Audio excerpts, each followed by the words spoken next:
जो आज जो है क्लास 9 का ज्योग्राफी क्वेश्चन बहुत अच्छे क्वेश्चन है।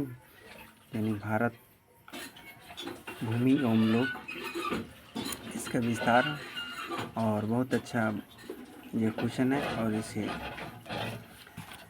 देखो कि क्षेत्र की दृष्टि से भारत का विश्व में कौन सा स्थान है। तो 7वां, भारत के अक्षांशीय मध्यसारी विस्तार में कितने डिग्री का अंतर है। तो 30 डिग्री का। भारत की मानक समय रेखा मानक समय क्या है। तो 82.5 डिग्री यानी 82 डिग्री। तो जहाँ 82.5 डिग्री भारत की स्थानीय सीमा रेखा का तटीय तथा सीमा रेखा के लगभग कितनी यानी कितनी बड़ी है। तो सबसे पहले कि यहाँ दुगुनी कितने हैं, दुगुनी बड़ी है। भारत एवं चीन के बीच की सीमा रेखा को क्या कहते हैं। तो भारत और चीन के बीच मैकमोहन कहते हैं। मैकमोहन रेखा है। कर्क रेखा किस राज्य से नहीं गुजरती। अब देखो यहाँ क्वेश्चन कर रहा है कि नहीं गुजरती है। तो सबसे पहले यहाँ नहीं गुजरने वाला को भी देखते हैं। यानी तुमको यहाँ हो जाएगा उड़ीसा, देखो ध्यान से। तो सबसे पहले उड़ीसा होगा, ठीक है। भारत का सबसे पूर्वोत्तर देशांतर क्या है। सबसे पूर्वोत्तर देशांतर, तो सबसे पूर्वांतर देशांतर जो 45 डिग्री 25 मिनट पूर्व देशांतर है। उत्तराखंड तथा उत्तर प्रदेश, बिहार, पश्चिम बंगाल तथा सिक्किम की सीमाएँ किस देश से छूती है।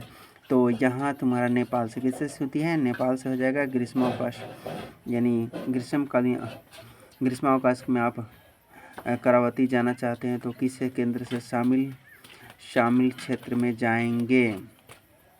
तो सबसे पहले अंडमान निकोबार में जाएंगे। मेरे मित्र एक ऐसे देश में निवासी है जिस देश की सीमा भारत से साथ नहीं लगती है। तो आप बताइए वो कौन सा देश है।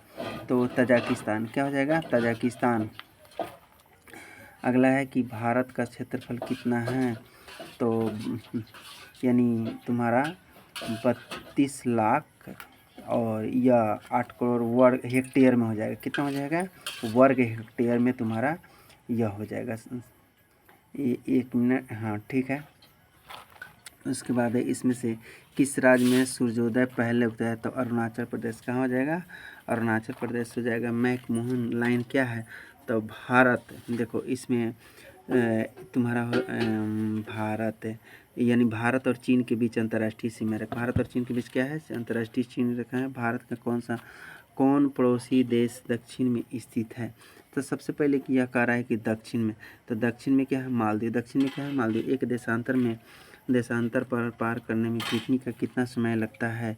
तो यहाँ 4 मिनट कितना हो जाएगा तुमको मैंने एक देशांतर पार करने में।